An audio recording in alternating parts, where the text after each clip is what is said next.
pour vous, saute aux yeux, c'est un vieux rêve qui vient de se réaliser, d'aller dans le Grand Nord. Un rêve exceptionnel, vraiment. Et ça, c'était décidé de quelle manière? Vous avez eu un appel, les gens vous ont... vous avez rejoint ces gens-là, comment ça s'est passé?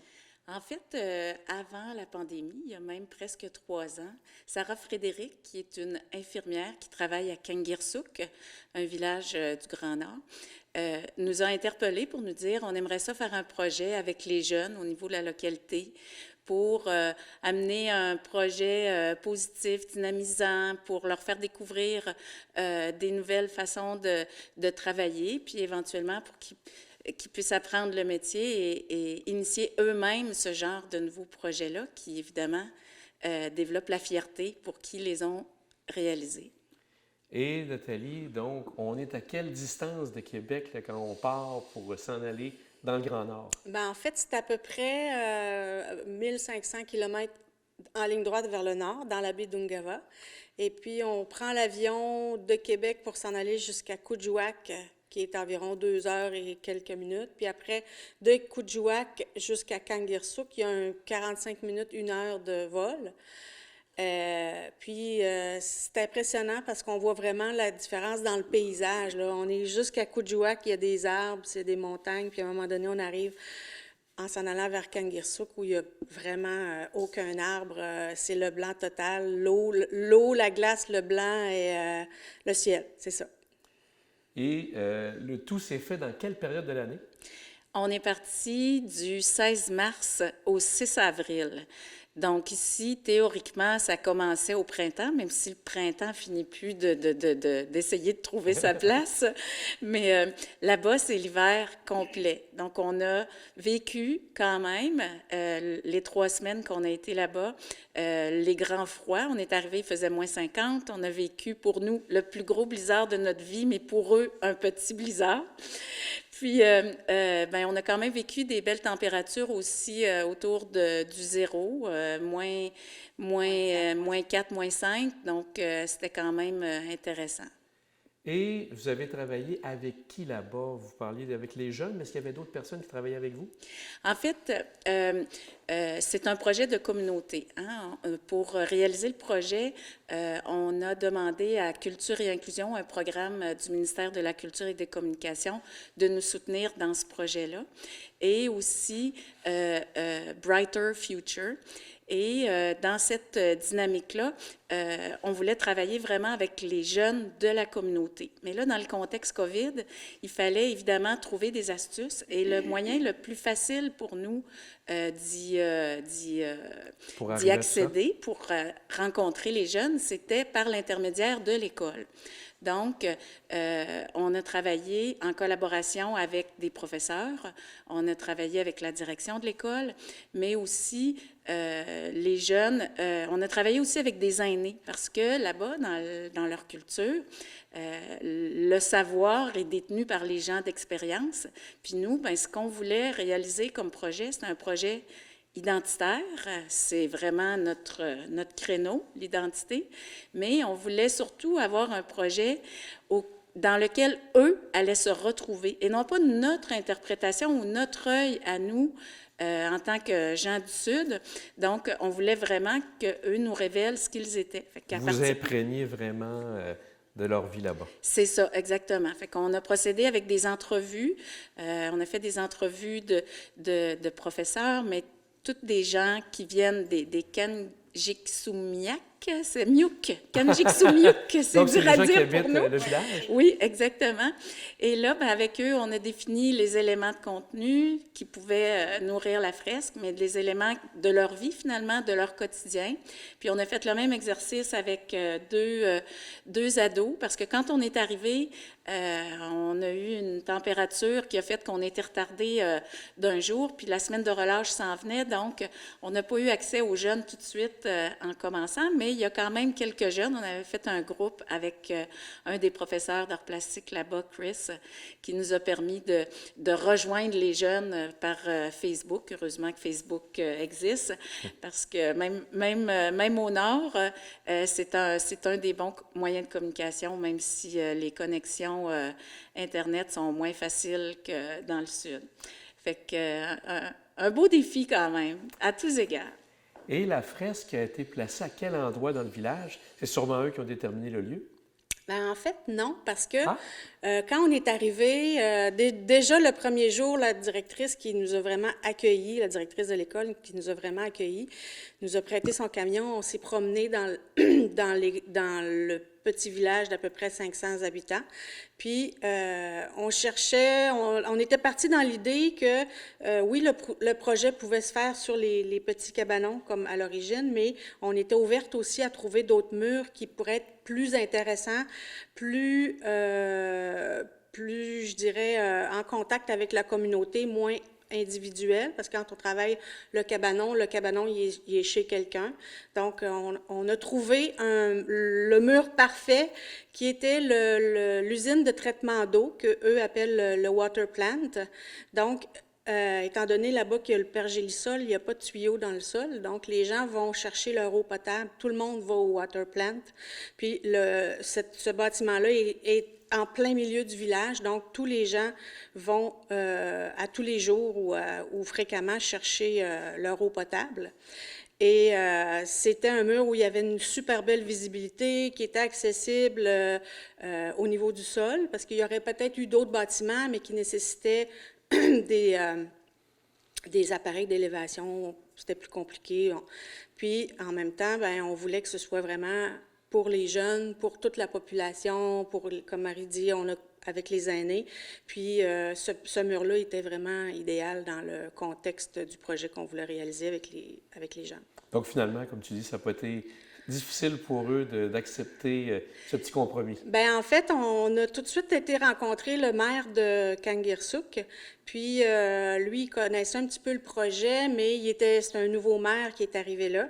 Puis, quand on lui a parlé du projet, puis on lui a dit, ben c'est vraiment votre bâtiment municipal qui serait privilégié pour accueillir la murale qu'on va réaliser avec les jeunes. Puis lui, dans son nouveau mandat, les jeunes, l'avenir des jeunes, les activités des jeunes, les soutenir dans tous leurs projets, c'est super important pour lui. Donc, ça cadrait exactement dans sa vision pour son mandat de nouveau maire. Et vous avez travaillé à l'école pour faire les différents travaux. Comment ça s'est passé?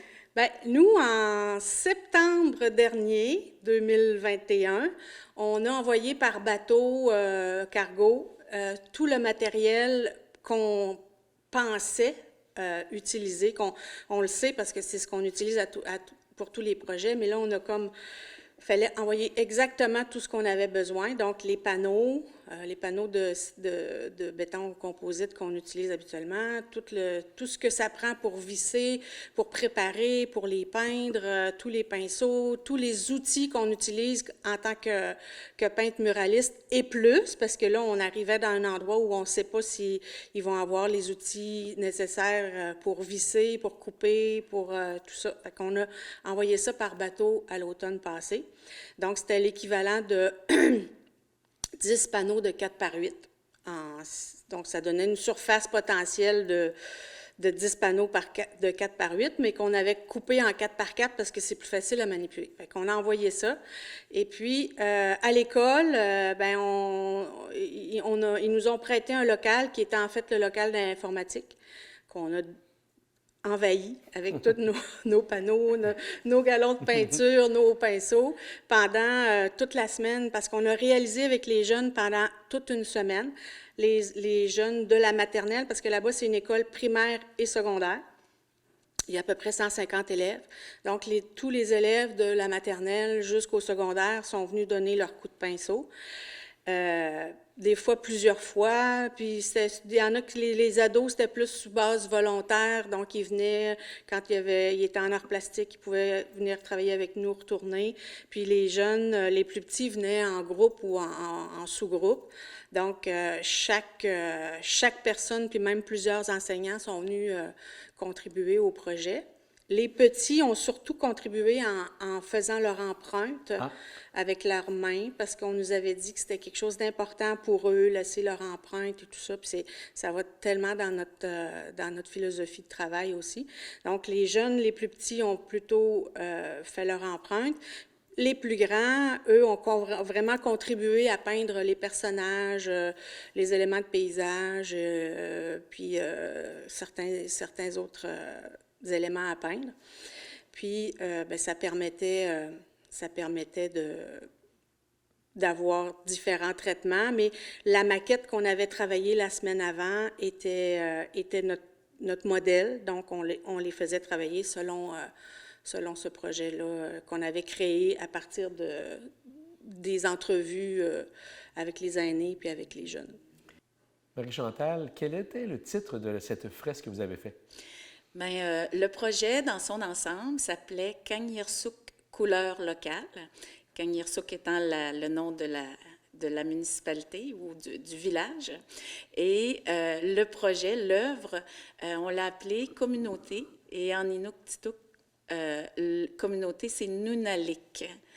Donc, c'est beau. C'est beau comme... Tout à fait. Et ça représente quoi, cette fresque, dans sa totalité?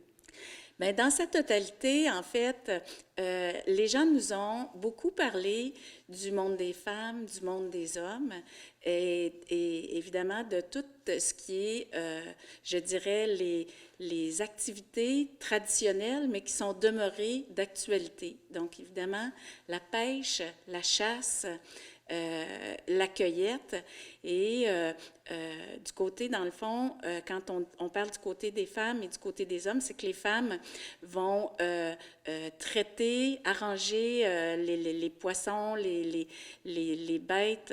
Au niveau des poissons, beluga, l'Arctic char, qui est reconnu. D'ailleurs, Kangirsuk est un lieu reconnu pour la pêche de ce poisson-là.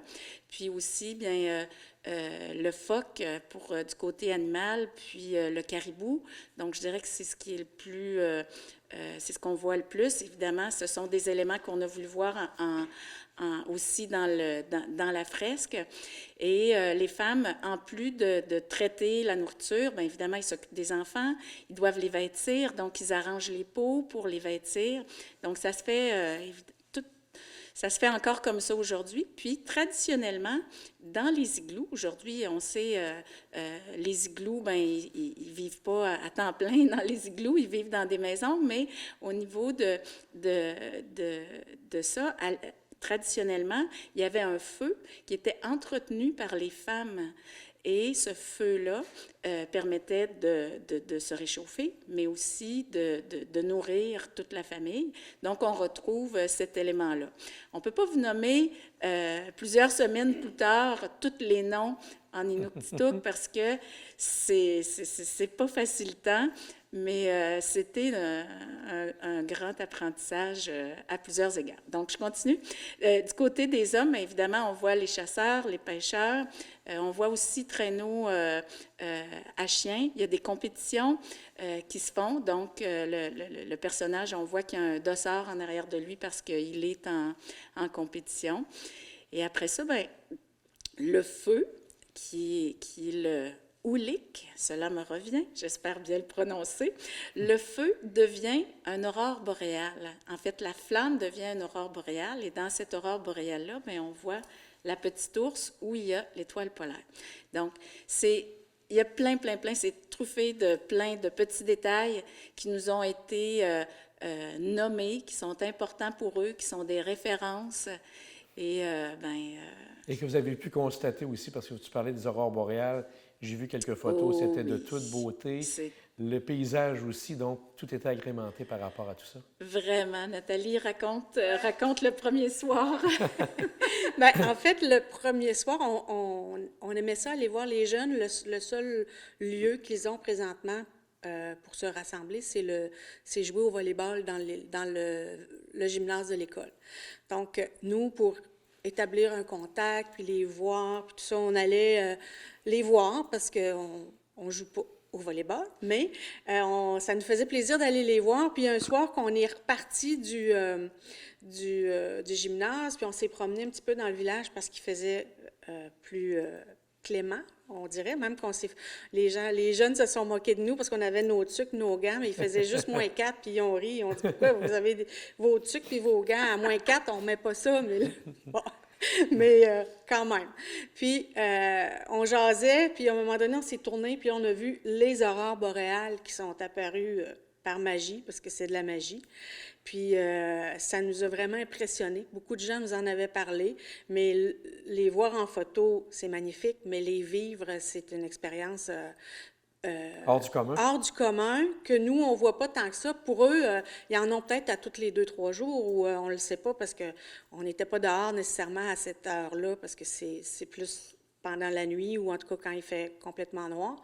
Mais eux, ça les impressionne moins parce qu'ils en voient beaucoup, mais nous, ça nous a vraiment... Puis ça a été une belle expérience qu'on a répétée 3 fois. Puis le dernier soir, avant de partir, on prenait l'avion le lendemain matin, on a eu les plus belles aurores boréales de toutes les autres fois qu'on avait vues. Puis c'était magnifique, c'était derrière notre appartement où on habitait, donc... c'est vraiment des souvenirs qu'on ne pourra jamais oublier. L'excitation d'avoir vécu ça, c'est exceptionnel. Au niveau de la langue, au niveau de la langue du travail, vous avez parlé en anglais avec eux? Comment ça se passait? Oui, bien en fait, l'école Saute-Juite est une école française et anglaise, majorité anglaise, mais les jeunes peuvent apprendre comme deuxième langue le français ou l'anglais. Donc, on parlait majoritairement en anglais. Surtout avec les collaborateurs avec qui on était, mais il y avait beaucoup de gens qui parlaient français, donc ça nous facilitait, puis ça nous permettait de traduire. Puis en Inuktitut, bien c'est sûr que là, c'est une langue qui est extrêmement complexe à apprendre, donc on a appris quelques mots de base, là, mais c'est ça.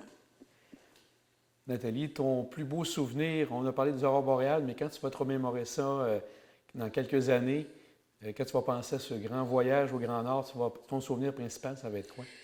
Ça va être le blanc et le bleu. Ah oui? Oui, le blanc à l'infini, la neige, la sensation de la neige qui est complètement différente d'ici parce qu'elle est tellement froide qu'elle n'est pas collante, elle est tassée. En fait, c'est ça qui fait qu'ils peuvent faire des blocs pour les igloos, mais c'est la blancheur, c'est l'immensité, c'est un blanc pur, le blanc pur, oui, puis en même temps, de notre œil de peintre, on se disait tout le temps, hey, regarde Marie, la neige est mauve, la neige est jaune, la neige, regarde, elle est bleue aujourd'hui, parce que c'est toujours teinté par le ciel, par le soleil, la couleur de la neige, donc... c'est sûr qu'il y a toute l'expérience humaine qu'on a vécue, puis on essaie de garder des liens avec certains jeunes avec qui on a eu plus de contact ou avec d'autres personnes. Mais si je ferme mes yeux, moi, c'est le blanc que je retiens de cette expérience-là. Et de ton côté, Marie-Chantal? Bien, c'est sûr que l'expérience humaine a été exceptionnelle. Puis ce qui est le fun, c'est que c'est un début. C'était une première pour nous, le Grand Nord. Mais on espère que ça ne sera pas une dernière. En tout cas, on a semé des graines dans la neige qui, souhaitons, vont pousser. Mais on va avoir de la belle visite bientôt parce qu'il y a des jeunes avec qui on a travaillé qui vont venir à Québec. C'est la suite du projet. En fait, qui vont venir ici à l'atelier? Qui vont venir ici à l'atelier, c'est ça, qui vont rester avec nous pendant une semaine.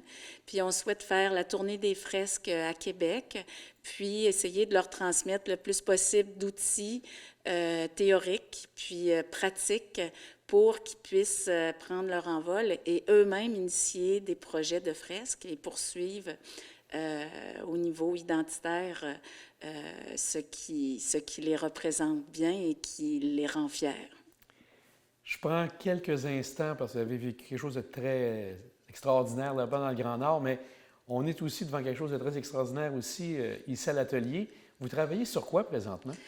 Bien, on est bien privilégiés là, parce que quand on travaille sur l'identité, quand c'est notre thème principal, bien évidemment, on rencontre des gens qui nous parlent d'eux puis qui nous parlent toujours de tout ce qui ce qui les rend différents et uniques. Fait que là, on travaille présentement avec Gitane, qui travaille avec nous, puis avec Pamela aussi, un projet pour la ville de l'Épiphanie. Donc, c'est un projet qui commémore un petit peu une ancienne gare qui était là, qui a brûlé dans la dernière ou il y a quelques années, là, récemment. Et c'était un lieu où se passaient plusieurs activités, évidemment, commerciales. C'était le lien avec les autres municipalités. Et puis, évidemment, il y avait quelques personnages importants qui ont contribué à l'émancipation de la ville. Donc, c'est un projet qu'on apprécie beaucoup, qu'on travaille dans le passé, qu'on fait revenir dans l'actualité, puis qui est extrêmement coloré parce qu'on voulait lui donner une teinte particulière parce que ces gens-là sont des gens attachants et colorés. Donc, voilà. Et c'est venu comment, ce projet-là? Vous avez eu un premier contact? Les gens vous ont rejoint avec ce qu'ils avaient vu de vos projets? Souvent, ça se fait comme ça, les contacts, parce qu'on a réalisé dans cette région-là beaucoup de projets dans le coin de Joliette, dans la MRC de Montcalm, puis tout ça. Puis souvent, les gens voient les projets puis ils se disent « Ah, ben on veut ça dans notre municipalité », donc ils nous appellent directement. Par le passé, on faisait beaucoup de démarchage, mais finalement, c'est plus par les projets que les gens nous connaissent puis qui viennent vers nous pour faire réaliser leurs projets. Bien, mesdames, c'est vraiment impressionnant ce que vous faites. Vous avez vécu quelque chose de très impressionnant aussi. Merci, puis passez une bonne année, un bel été. Merci beaucoup. À bientôt.